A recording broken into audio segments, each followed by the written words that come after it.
Oh, hi. So, Laurance, it's a pleasure to meet you. I heard about you through Raj. And how did you know Raj? Oh, Raj, he was just a good guy that I ran into at a business networking event. You could see him at so many different things. He so cares about the city.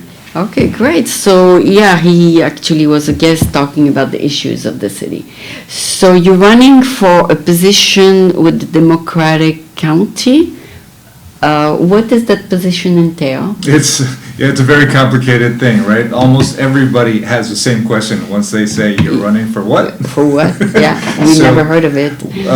It's been around for a long time, and it's an election every 4 years. And what DCCC stands for is the complicated thing, is the Democratic County Central Committee. So each county has a number of people, right? Yeah. As well as other parties, Republican Party for sure is very contested. And that's why you do all the debates, right? Yeah, we have three main jobs in that part. We have endorsements. So if you see the donkey saying we endorse Proposition G, then that's a sign that the members would be saying yes. We also would be making resolutions. So if we want to say something like they're deliberating whether Safeway at the next meeting at the Fillmore should be closed or not, right? That's a big thing for the community. Do they have a virtual signal here? Maybe yes, maybe no, but that's what they're talking about. And then the third thing they are supposed to do is to register more voters, in this case, Democratic voters. And again, this is why I'm running, is that they aren't doing the job.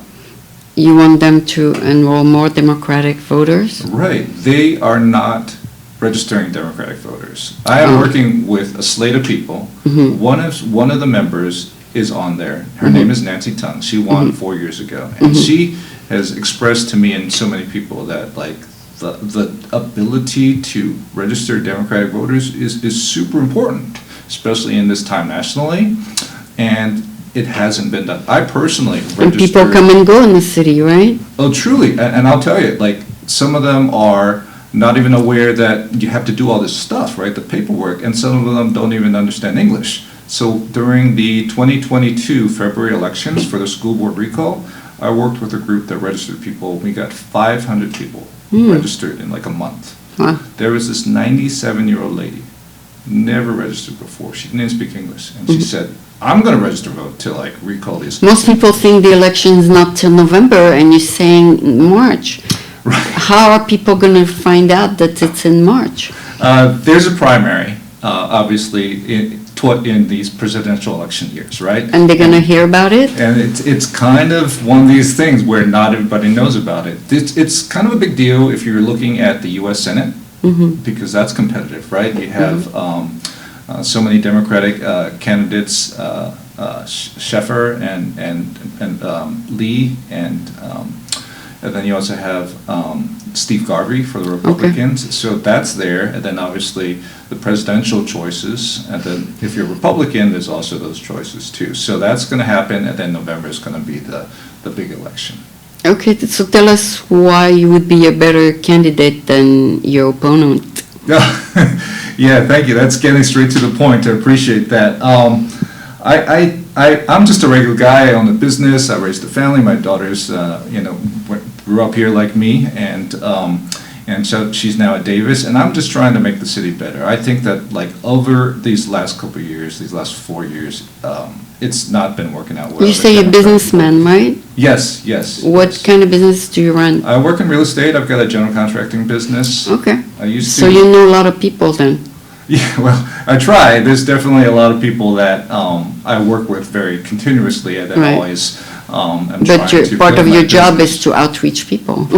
Yeah, exactly, and that's all I ran into Raj, actually, is that business networking is a key part of, trying to figure out insurance, in his case, or other parts of the business that'll help people be successful, and that's really so. So you're real estate, you have clients in the city, I assume, and.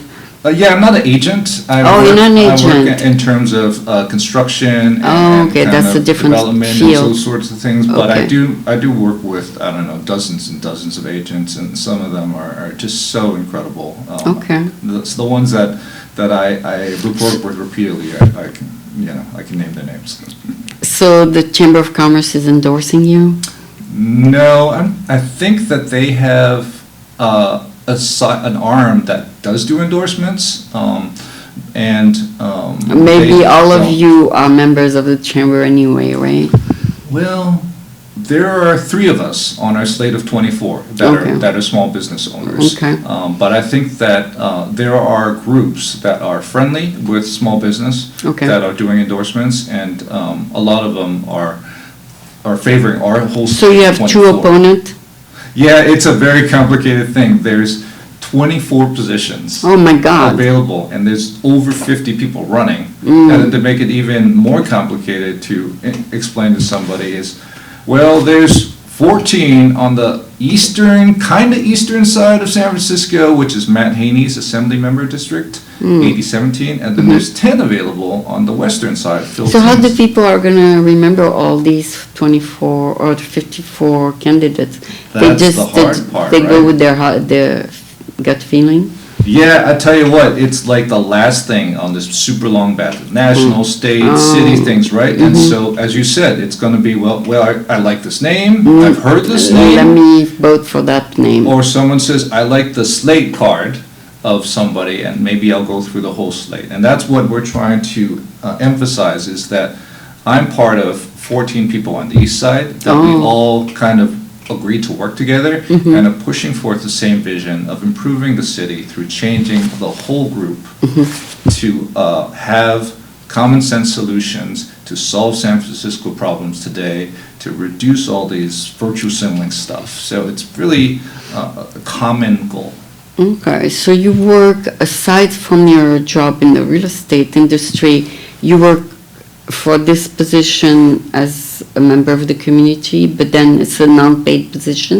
It's like, Yeah. it's like a commissioner?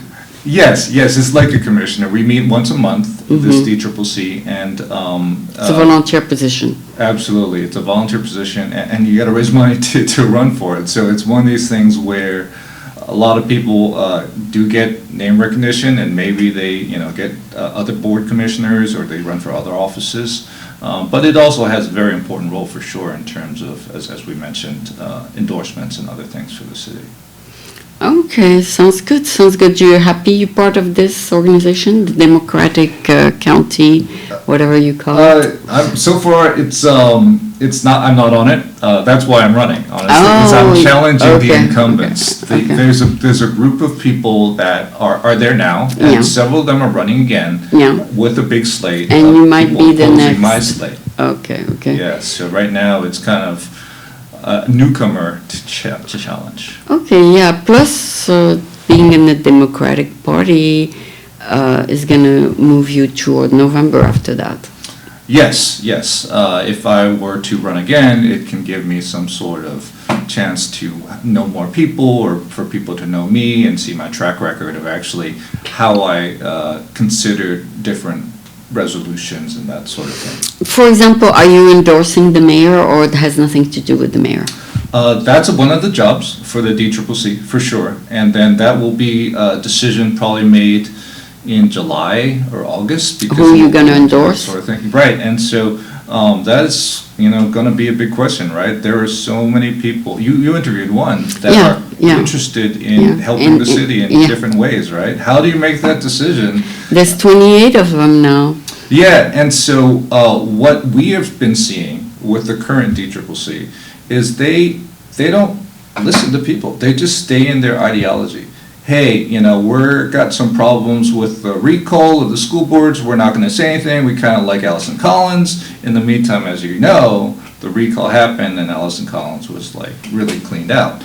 And so there's a sense of like, can we stick with this kind of people that are driven by ideology and not with the public?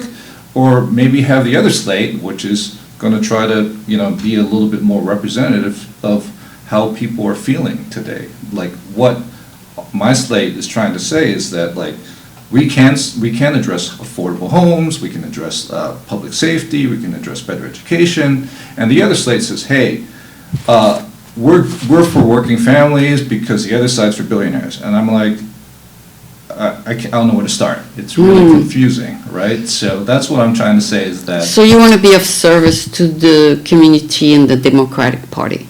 Yeah, it's in true service as opposed to self-serving service or kind of arm-waving kind of service that's happening now. Yeah, and as a real estate professional, you don't need to put that on your card. I mean, you'll be totally two separate things. Yeah, honestly, it might be something that I'll try to like mention once in a while. Right, exactly, because some people might be like, I have this real strong opinion of politics, right? So in general, it's one of these things where so on your free time, you shake hands to a few people in your area. Yeah. So I'm campaigning now in my free time, which is asking a lot of me, and I'm trying to figure out how to handle it because there's so much asked of me, and I can only do so much, right? Yeah. So plus, it gets dark real fast, so yeah, shorten your day. There's ways in which we try to talk to voters like through the phone, for instance, and then knocking on doors is something that we put an effort into. For sure, I'm going Saturday, even if it's raining. Oh, wow. But, how many people can I talk to an hour? That's the tough thing, right? We can try to say, I've got some data that says you voted the last. So you're not into one district particularly? I mean, not the Sunset or Richmond or any, you are for the city? Correct. I live in Noe Valley, but my area where people can vote for me is basically up from like downtown all the way down to like Visitation Valley. So pretty much the whole span of the east side. The east side of the city. Right. Okay. So many neighborhoods. Forest Hill counts, St. Francis Wood counts, Potrero Hill counts, Bernal Heights counts, Mission counts. Do you go all the way to the Embarcadero? No. Yeah. Oh, you do? Yeah. So I'll be knocking on doors in North Beach on Saturday. Okay. You can campaign inside the Ferry Building on Saturday. Right. Well, I think it might be better to do it outside, but if it rains. Talk to people. If it rains, yeah. Right, yeah. It's one of these things where you just got to meet people where the voters are at. Okay, well, I think you explained exactly what you're doing. I hope you win. You have a name that's American and Chinese, so you have the backing of both. Oh, I don't know. I'm trying my best. My dad definitely was an immigrant from China, and he kind of had dreams to have us be successful. So I'm trying to help out the city because I've seen so much go up and down, right? Yeah. From one generation to another, it will improve. I'm sure your daughter will probably do something else, and the generation will move on. Yeah, I would love it if she were living here, but right now I'm like, I can understand why you wouldn't, right? It's happening so commonly for these kids. Right? Well, it was Laurance Lee. Vote for him when you see his name on the ballot. So it's going to be March what? March 5th is the election day. Ballots actually arrive in 3 weeks. You can vote in the mail. So you can start voting starting next week. 3 weeks. 3 weeks. Yes. 3 weeks. So early February. Or go to the polls. Right, exactly. Yeah. Okay. Thank you so much for being here. You're such a wonderful host. I Thank you. appreciate your questions. Thank you. Have a great afternoon. And this was again Laurance Lee running as an independent Democratic committee person. Thank you so much. Okay, thank you so much. You're so sweet. Thank you.